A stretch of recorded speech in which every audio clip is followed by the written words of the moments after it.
আবারও এই সাইটটিতে চলে এসেছি, যে সাইটটিতে অ্যাক্টিভিটি করে গেছিলাম। তো কেবিল ফল্টি হয়ে গেছে। তো অফিস থেকে কেবিল পাঠিয়েছে।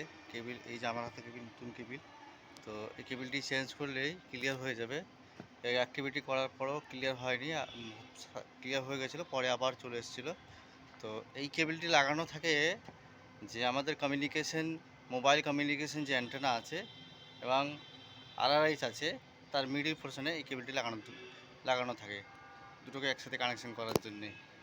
তো আগের যে কেবিলটি লাগানো আছে তাতে কোনো ভ্যালু শো করছে না, তাই এই কেবিলটি পাঠিয়েছে অফিস থেকে। তো এই কেবিলটি চেঞ্জ করলে ঠিক হয়ে যাবে, ওটা কানেক্টারের প্রবলেম আছে নতুন কেবিলেই। তো এখন এই নতুন কেবিল পাঠিয়েছে, লাগালেই হয়ে যাবে। এই কেবিলটি পুরোপুরি চেঞ্জ হয়ে গেল। আমার কাছে এই ফল্টি কেবিল নিয়ে এসেছি। হ্যাঁ, আর এখন অ্যালার্ম নেই, পুরো এখন বিএসডব্লিউ অ্যালার্ম পুরো ক্লিয়ার, অ্যালার্ম জিরো। কারণ 5G তে কোনো অ্যালার্ম নেই, বুঝতে পারছেন।